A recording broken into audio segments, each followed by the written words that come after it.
Bapa kami di sorga, kami mengucap syukur atas kebaikan-Mu, kasih setia-Mu, dan pada saat ini kami melakukan prayer kami bukan karena rutinitas, tapi karena kami di dalam nama Tuhan Yesus kami berdoa. Amin. Ya.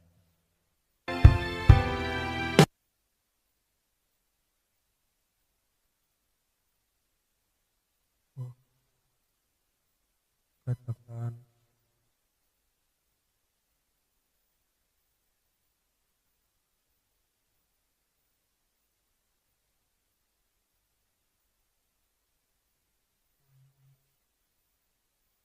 haleluya, haleluya, Engkau baik.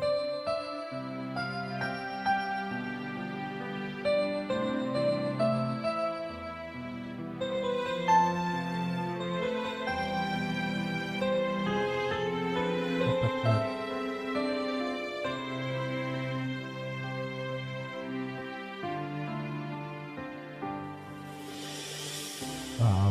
Bapakku yang baik,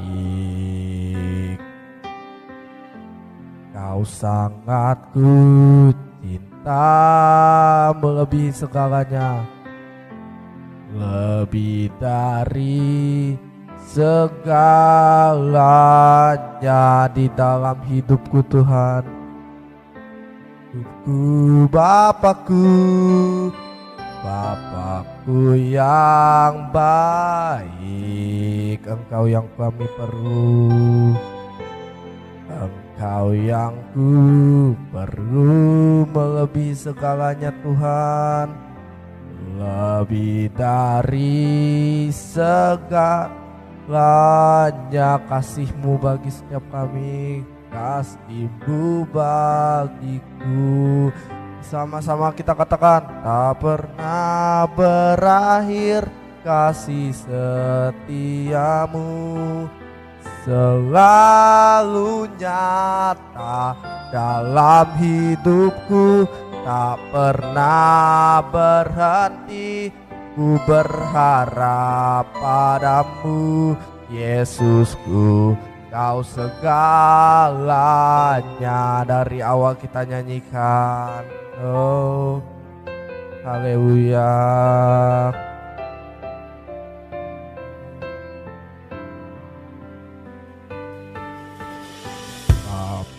Bapakku yang baik, Engkau sangat kami cinta, Kau sangat ku cinta, lebih dari segalanya di dalam kehidupan kami Tuhan. Oh Bapakku yang baik, Engkau yang kami perlu, Engkau yang ku perlu dari segalanya, lebih dari segalanya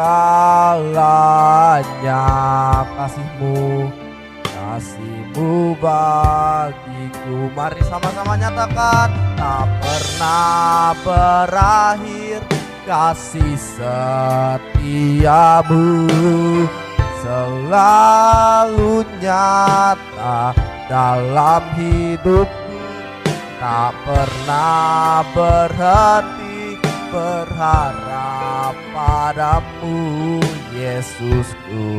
Kau segalanya. Sama-sama kita katakan, oh haleluya. Nyatakan bahwa Dia Bapa yang baik. Oh mari sembah, haleluya. Bapa kami yang baik, Kau Bapa kami yang setia, Kau Tuhan yang setia di dalam setiap kami. Mari deklarasikan bahwa Dia adalah Bapa yang baik, Dia adalah Bapa yang setia. Haleluya. Berakhir kasih setiamu, selalu nyata, tak pernah berhenti berharap padamu Tuhan, karena Engkaulah segalanya di dalam hidup kami. Lagi umat Tuhan kita deklarasikan, tak pernah berakhir kasih setiamu, selalu nyata dalam hidup, tak pernah berhenti berharap padamu Yesusku, Kau segalanya Yesusku, tak pernah berakhir. Haleluya. Oh Bapa kita,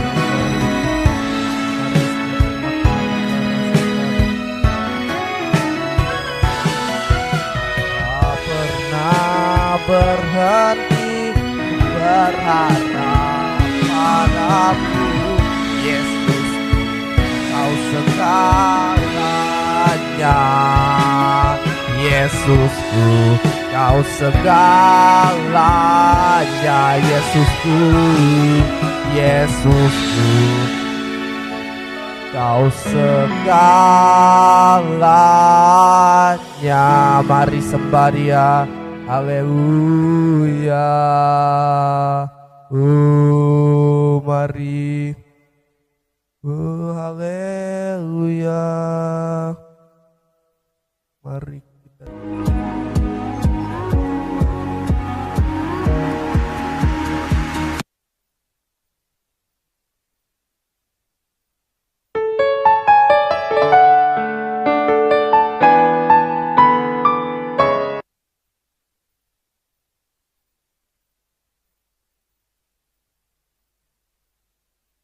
kita mau deklarasikan bahwa walau badai datang, kita mau tetap setia.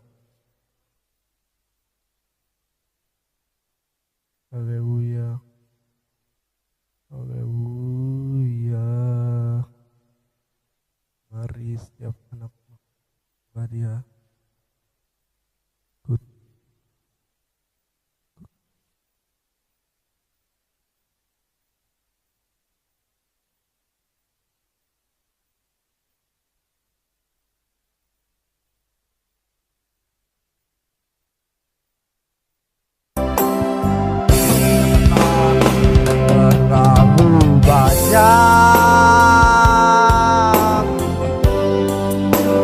Yang Tuhan telah beritakan, takkan mungkin ku dari apa yang ku miliki, ku persembahkan, ini deklarasi kami. Seluruh hidupku biar kami tetap cinta, biar ku tetap cinta, biar ku tetap setia untuk selama-lamanya. Ku tetap cinta manusia umur hidup kita, dan sampai selama-lamanya kasihnya tidak akan berkurang, tidak akan pernah habis di hidup kita. Karena itu inilah respon kita, walau badai datang kami akan tetap cinta. Ku tetap cinta, ku tetap setia, ku tetap setia.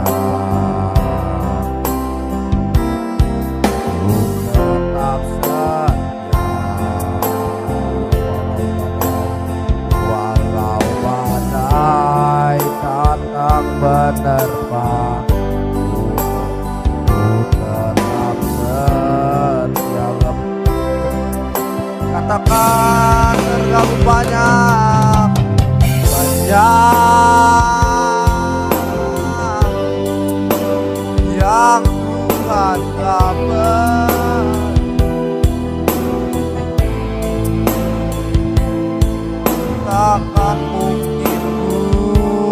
balas dari apa yang ku miliki. Mari persembahkan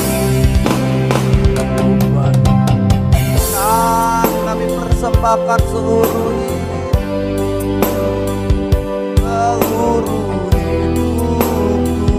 biar kami tetap cinta dan biar kami tetap setia untuk selama-lamanya dan bahkan sampai selama-lamanya. Selama-lamanya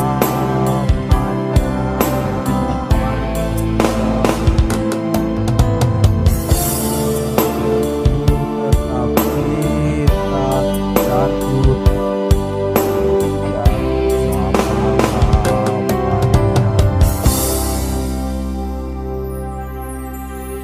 Baik, teramat baik dalam hidup dan kehidupan anak-anak.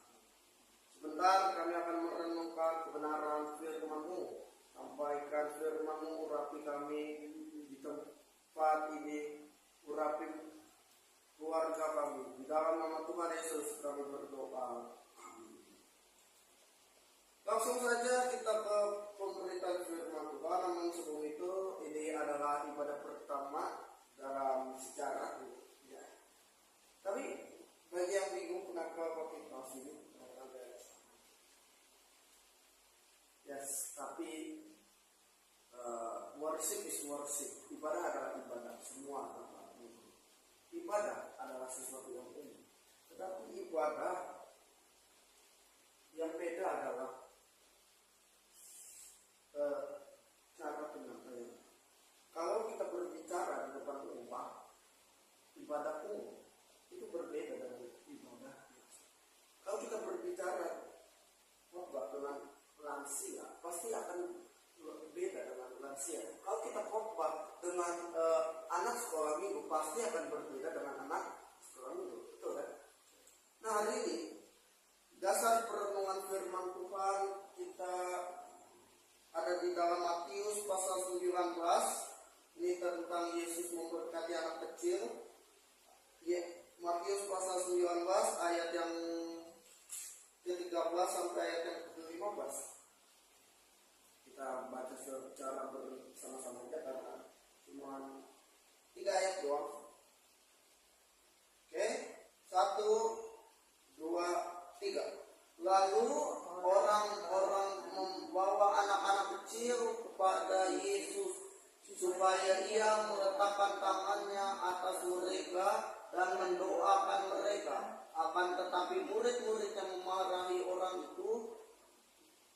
Tetapi Yesus berkata, biarkanlah orang anak-anak itu, jangan menghalang-halangi mereka, sebab orang-orang yang seperti itulah yang mempunyai kerajaan surga. Lalu ia meletakkan tangannya atas mereka dan kemudian dia berangkat dari situ. Amin. Kalau kita berulang kali belajar tentang kebenaran firman Tuhan yang pada saat ini, kita sekilas membaca tentang baca dulu judulnya dong, 1, 2, 3. Generasi muda anak Tuhan, generasi yang diberkati Tuhan. Kurang semangat ini. 1, 2, 3. Generasi muda anak Tuhan, generasi yang diberkati. Amin. Kalau kita sekilas membaca bingung, maksudnya opo gitu. Nah, sebetulnya artinya ini. Di anak-anak itu tidak suka penolakan, bukan hanya anak-anak. Semua orang tidak suka penolakan, tetapi yang lebih tidak menyukai penolakan adalah anak kecil. Anak-anak kecil dalam ayat ini ditolak oleh murid-murid Yesus. Kita bisa membaca di ayat yang ke berapa itu? Ayat 14. Tetapi Yesus ayat 13 yang bagian B. Akan tetapi murid-muridnya memarahi orang-orang. Ditolak. Berapa banyak yang ditolak pada hari ini? Ya, seorang anak kecil memberi hasil karyanya kepada anaknya, bilang udah ganggu aja.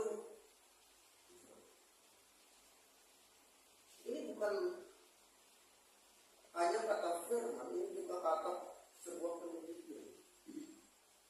Penelitian berkata bahwa anak-anak suka. Makanya kalau ada orang caper cari perhatian dibilangnya apa? Kayak anak kecil.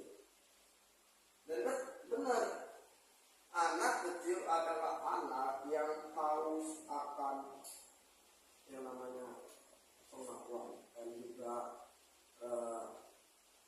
tidak sempat berdoa. Nah, respon Yesus di sini apa? Biarkanlah anak-anak itu jangan halang-halangi mereka. Sebab orang-orang yang seperti itu yang mempunyai kerajaan. Nah, sebetulnya ayat ini kurang lengkap. Kenapa? Karena di ayat Lukas 18 ayat 17b lebih jelas gitu. Sebab sesungguhnya barang siapa tidak menyambut kerajaan Allah seperti seorang anak kecil, ya tidak. Anak kecil itu gimana sih? Nah ini kita lihat. Oke.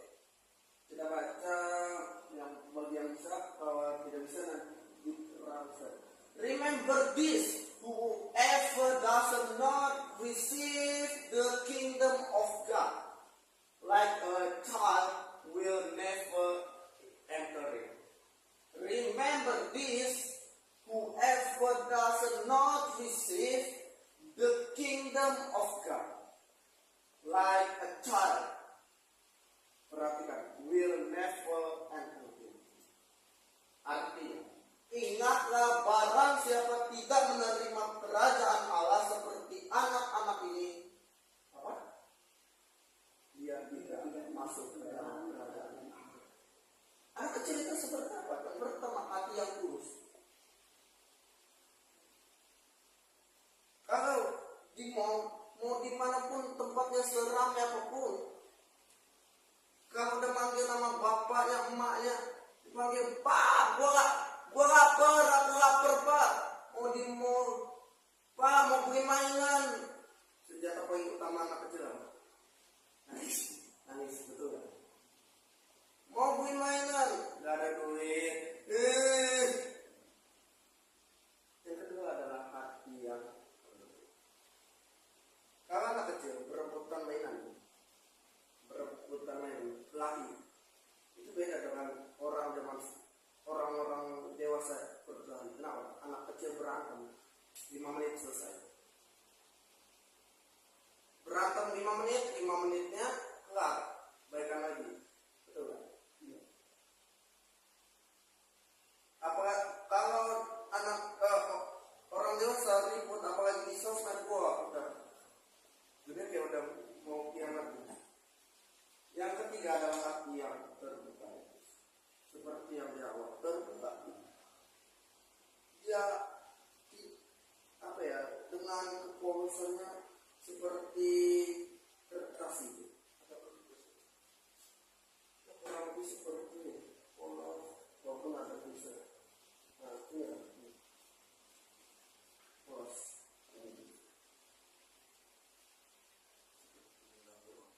Hati yang terbuka, hati yang terbuka untuk mencurahkan apa isinya. Mungkin kita udah tahu kisah ini ya. Bahwa seorang anak NTT, seorang anak yang sempat viral gitu, karena menduduki peringkat 1 sedunia, menjuarai kompetisi Sampoa dunia dan kalahkan berapa? Dan ia suka membaca. Mazmur pasal 1 ayat yang ke-1 sampai ayat yang ke-3 berkata apa? Berbahagialah orang yang tidak duduk dalam kumpulan orang fasik dan tidak ikut dalam kumpulan pencemooh, tetapi yang kesukaannya ialah Taurat dan merenungkan Taurat itu siang dan malam. Ia seperti pohon yang ditanami di sekitaran aliran air dan yang tidak layu daunnya. Apa saja yang diperbuatnya berhasil.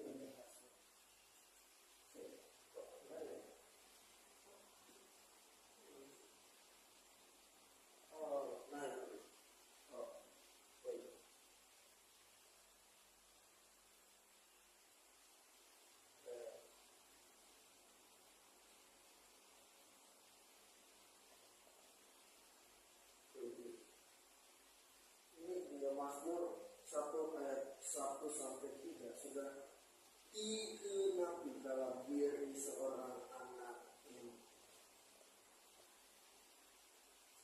Ya, sama kita baca secara sama-sama. 1, 2, 3. Berbahagia orang yang tidak menurut nasihat orang fasik, yang tidak berdiri di jalan orang berdosa, dan yang tidak duduk dalam kumpulan pencemooh. Tetapi kesukaannya dia adalah Taurat Tuhan, dan Taurat itu siang dan malam. Dia seperti pohon yang ditanami di tepi aliran air, yang menghasilkan buah pada musimnya, dan yang tidak apa saja yang diperbuatnya. Baca bagian akhir dong. Apa saja yang diperbuatnya berhasil. Kunci keberhasilan orang Kristen ada di dalam. Dan kita mencatat berbahagialah orang yang tidak jalan menurut nasihat orang fasik. Dalam bahasa Inggris adalah blessed. Tawar itu blessed. Jadi intinya diberkatilah orang yang tidak berjalan menurut nasihat orang fasik. Berbahagialah orang yang tidak berdiri jalan orang berdosa.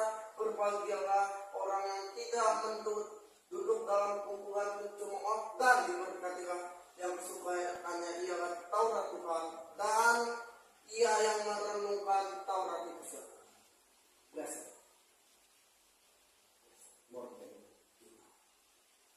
Yang ada beberapa hal. Yang pertama, anak-anak muda adalah saksi. Kita baca di dalam Alkitab, terlebih di dalam Rut pasal yang pertama sampai ayat yang keempat, itu mencatat ada 3 hal yang Allah berikan kepada manusia. Yang pertama, benih apa? Benih adalah taburan yang kita berikan di gereja untuk orang-orang yang membutuhkan, untuk anak-anak panti, untuk orang-orang panti jompo. Yang kedua adalah roti, sandang, pangan, dan makanan sehari-hari dan kebutuhan. Yang ketiga, jelas kemurahan Allah. Pada saat Rut mendapatkan jelai dari pegawai Boas atas beritanya, yang adalah atas kemurahan Boas yang melambangkan Yesus dan kasih karunia. Kita membuka dalam Rut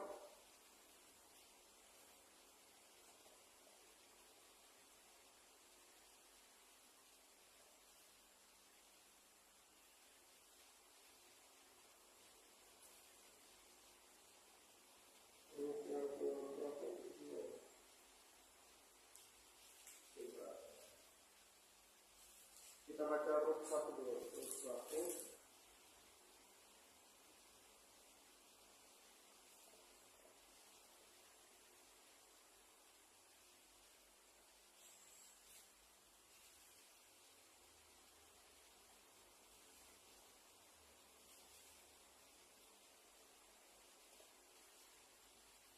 Oke.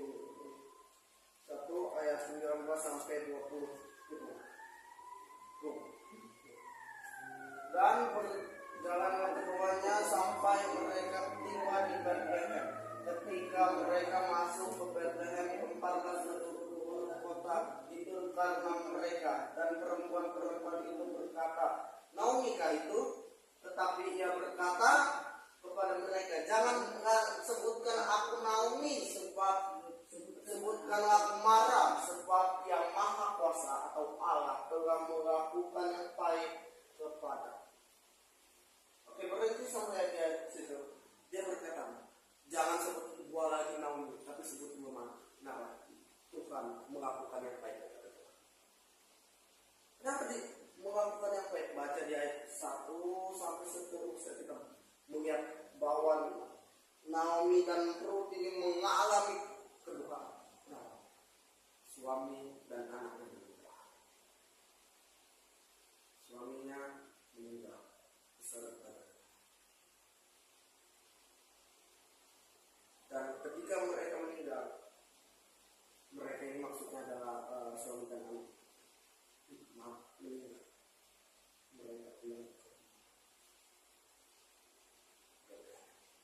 pulang ya baca dari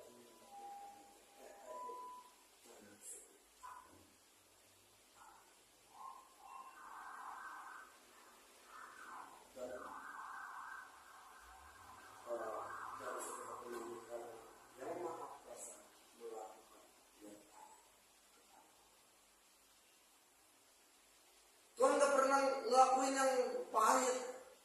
Ini sama seperti perkataannya Ayub. Tuhan yang memberi, Tuhan yang mau. Tuhan gak pernah mengambil, kalaupun dia mengambil dia akan gantikan yang lebih baik.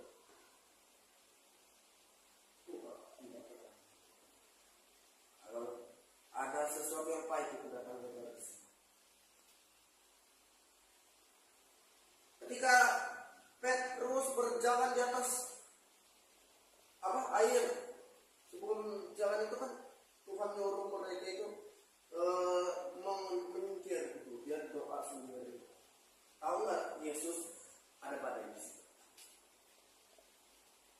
Tahu, tapi kenapa Yesus biarkan? Terkadang di dalam hidup ada sesuatu hal yang menyakitkan, ada sesuatu hal yang rasanya mengadil banget ya. Tetapi ketika Yesus ada di situ, padanya masih ada. Tapi ketika Yesus naik ke atas perahu itu, dikatakan badai itu selesai. Allah memang ada, tetapi ketika kita percaya Allah, kita membaca dalam Rut pasal yang lanjut ke yang tadi, ayat pasal 60.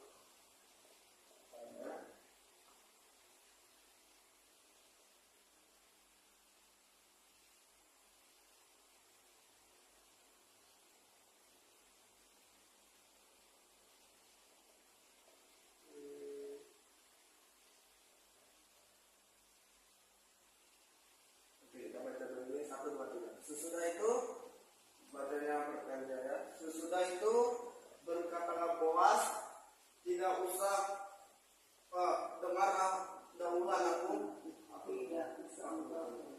tidak usah engkau pergi memungut julai, apa itu dan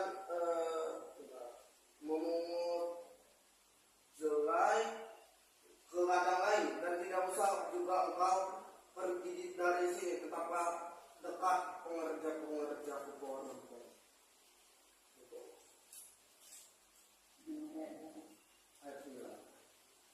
Lihat saja teladan yang sedang disabit orang itu, ikutilah perempuan-perempuan itu dari belakang, sebab aku telah memesankan kepada pengerja-pengerja lelaki yang mengganggu engkau. Jika engkau haus, pergilah ke tempat tempayan dan minumlah air yang disedot oleh pengerja-pengerja itu. Lalu Rut menyembah dengan mukanya sampai ke tanah, maksudnya sujud, dan berkata kepadanya, mengapa enggak aku mendapat belas kasihan darimu, hingga Tuhan memperhatikan aku pada aku. Sampai di situ. Maksudnya apa? Kita tahu kisah Rut. Mereka mengalami kedukaan, mengalami sesuatu yang pahit. Apa maksudnya? Nah, jadi maksudnya adalah di ayat 8. Dan kemudian dengarlah dahulu anakku, tidak usah engkau pergi memungut julai ke ladang lain. Maksudnya gak usah cari yang lain itu. Cari Yesus. Gak usah pergi ke yang lain. Gak usah pergi menyembah Allah.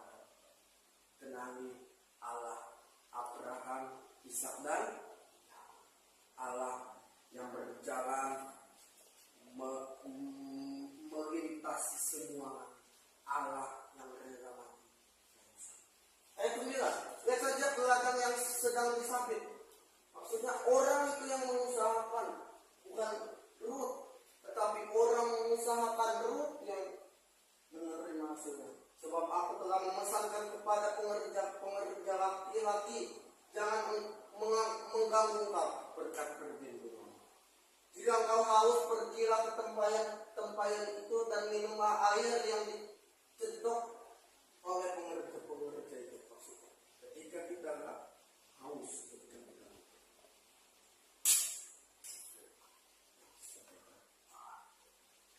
oke, kembali ke bawah. Dari kisah kita mau ada yang ketiga, yaitu kemurahan. Kemurahan Allah itu dalam salah satu bukan Allah murah, tetapi Allah murah hati, memberikan semuanya. Seperti dia tidak mengupayakan, dia tidak mau. Jika dia haus, ambil dari tempayan. Next. 1, 2, 3. Sebab beginilah firman Tuhan kepada kaum Israel, carilah aku maka kamu akan hidup. Amin. Ketika Boas berkata jangan pergi kepada ladang lain, artinya jangan cari Allah lain, jangan menyembah atau sujud kepada Allah lain. Taurat mengatakan seperti itu, tetapi di dalam kasih karunia artinya hampir berkat penyediaan hanya ada dalam Yesus Kristus. Amin. Carilah aku, bukan Tuhan yang hilang, tetapi kita yang hilang. Kita membutuhkan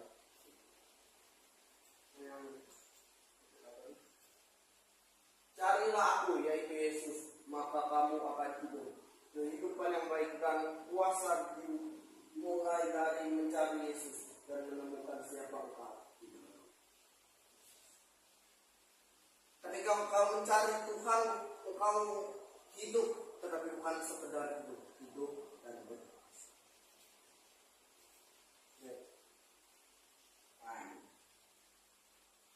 Perbedaan orang dunia dengan anak Tuhan, yang pertama bekerja sama dengan orang tahu time is money.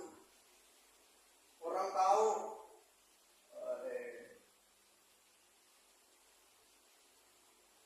segala sesuatu ada upah. Orang tahu kalau kita bekerja hukumnya mendapat. Tapi yang mereka enggak semua. Yang kedua, berusaha menyelamatkan diri sendiri dengan perbuatan baik. Terus kita mengerjakan. Dia memerintahkan pengawal-pengawalnya untuk tidak mengganggu.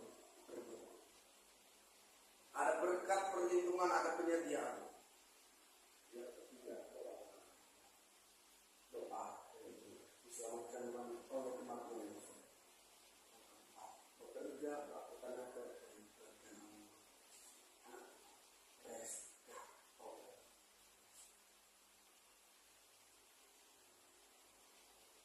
Yosua 21 ayat 22. Dari segala yang baik yang Tuhan janjikan kepada kaum Israel, tidak ada yang tidak dipenuhi, semuanya. Dan kedua, grow, artinya dalam kasih berarti. Kita buka Kisah Rasul pasal 2 ayat 42 sama-sama. Mereka bertekun dalam pengajaran rasul-rasul dan dalam persekutuan, dan mereka selalu berkumpul untuk mengerjakan dan berdoa. Sama seperti apa yang dilakukan oleh gereja, memecahkan roti dan mereka bertekun dalam pengajaran rasul-rasul. 3.000 orang bertobat ketika mendengar khotbah Kristus. Hal yang sama ketika firman mungkin belum Tuhan masih butuh proses. Ketika dalam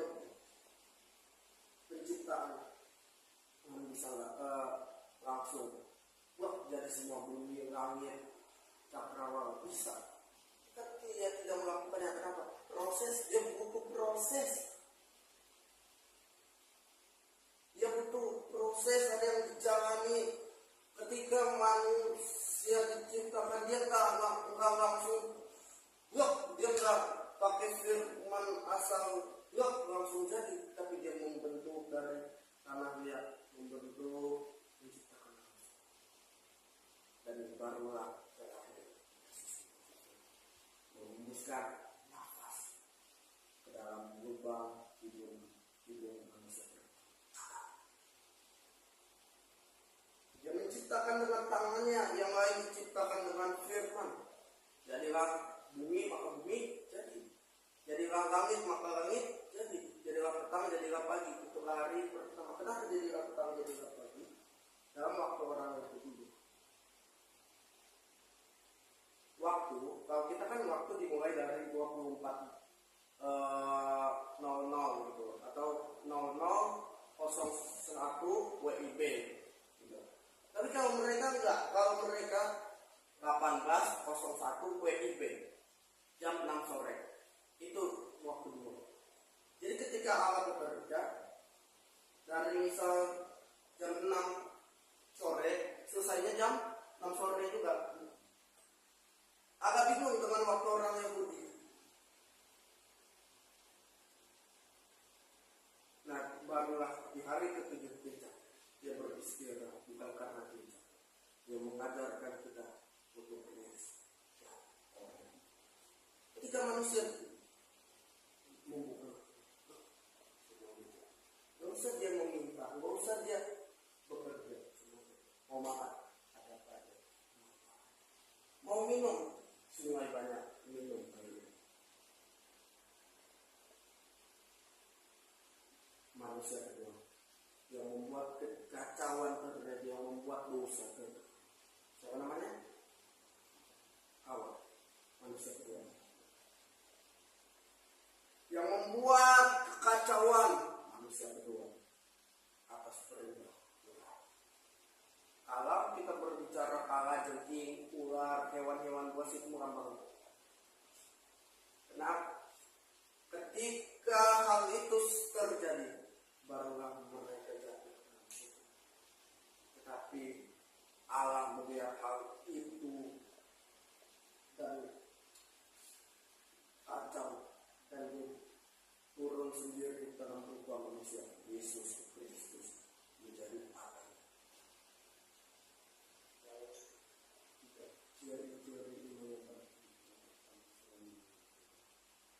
Karena orang dewasa rohani, tanda orang dewasa jasmani makin tidak berundang-undang orang, tapi tanda orang dewasa secara selalu menghormati, siap melayani. Next, diberkati. Mungkin hal ini menjadi penutup dari firman. Tadi berbicara tentang anak. Pastor Agung sebelum dia terkenal Yesus, itu dia nggak tahu siapa. Sampai sekarang begitu. Dia ikut kenakalan remaja sampai pernah ditahan polisi. Ketika dia mencari siapa ayah, dia nggak tahu mau nanya siapa, ibunya kan meninggal. Dia bingung namanya. Itu di dalam hatinya ada dendam terus, ada dendam yang berusaha mencari mana kau masih hidup di mana, ya kau udah meninggal, ya di sana pasti. Tapi kau hidup, ya kan habisin itu ya.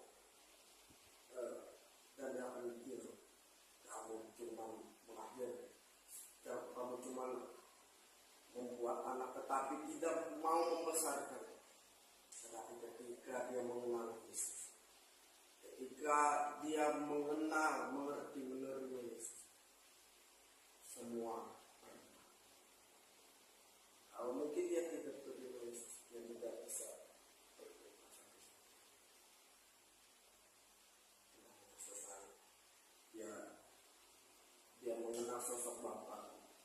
tidak pernah meninggalkan.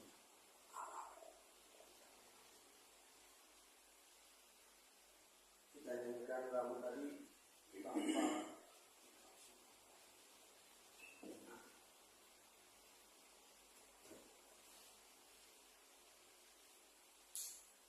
Sebelum itu kalau mungkin kau pernah bisa, kalau mungkin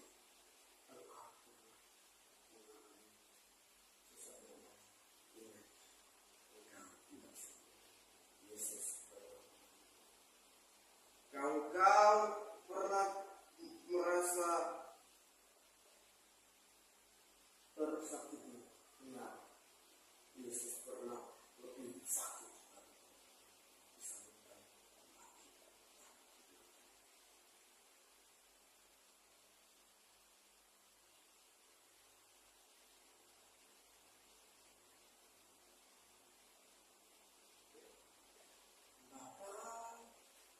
Engkau sungguh baik, kasih-Mu melimpah di hidupku, Bapa. Bapa, ku berterima kasih berkat-Mu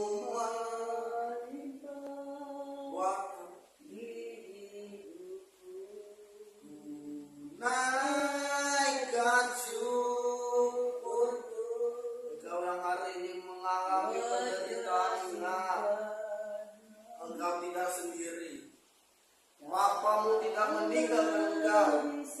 Ingat bahwa Ia mengasihi engkau. Orang tuamu mungkin terbatas, tetapi ingat, sosok yang tidak terbatas, Allah tidak terbatas. Ia melampaui waktu, Ia melampaui tempat.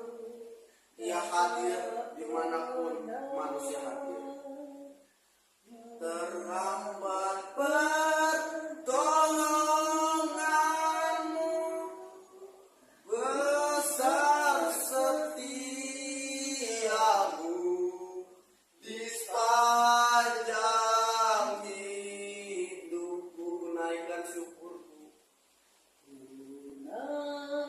Amin.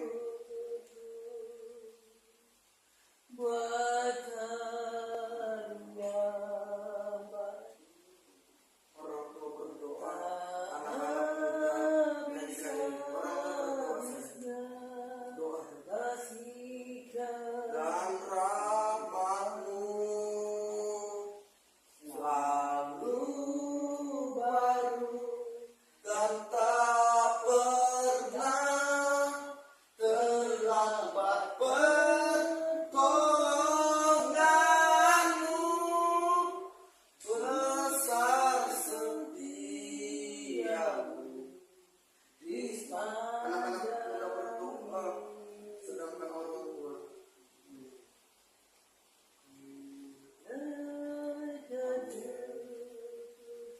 berdoa bagi setiap kita yang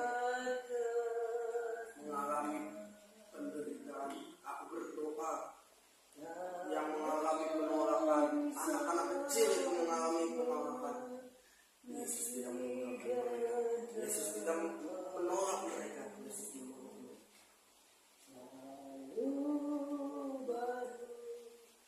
Ya Tuhan, kami berdoa, tetap jadikan bagi mereka yang tertolak, bagi anak-anak-Mu, anak-anak muda Tuhan yang mengalami penolakan. Engkau terlebih dahulu bertolak, Engkau terlebih dahulu. Kau mungkin Engkau tidak menderita kami. Besar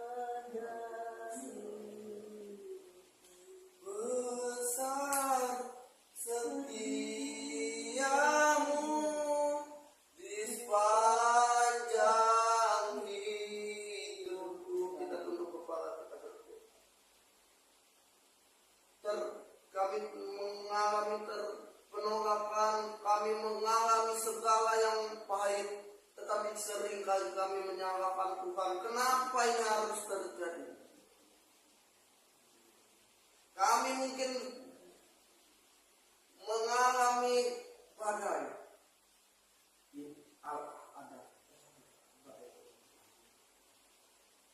Kami berdoa pada saat ini.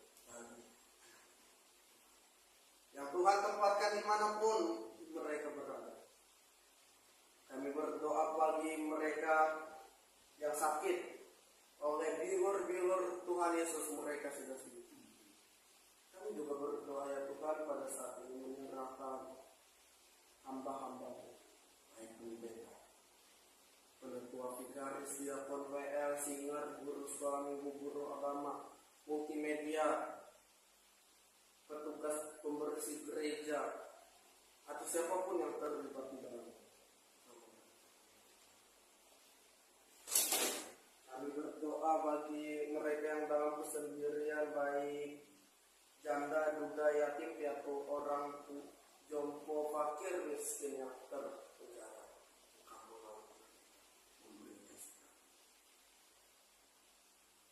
Kami berdoa di dalam nama Tuhan Yesus Kristus. Bapa kami yang di sorga, dikuduskanlah nama-Mu, datanglah kerajaan-Mu, yang hendak-Mu di bumi seperti di sorga. Makanan kami pada makanan secukupnya, dan ampuni kami atas kesalahan, seperti kami juga mengampuni orang yang bersalah kepada kami. Dan jangan membawa kami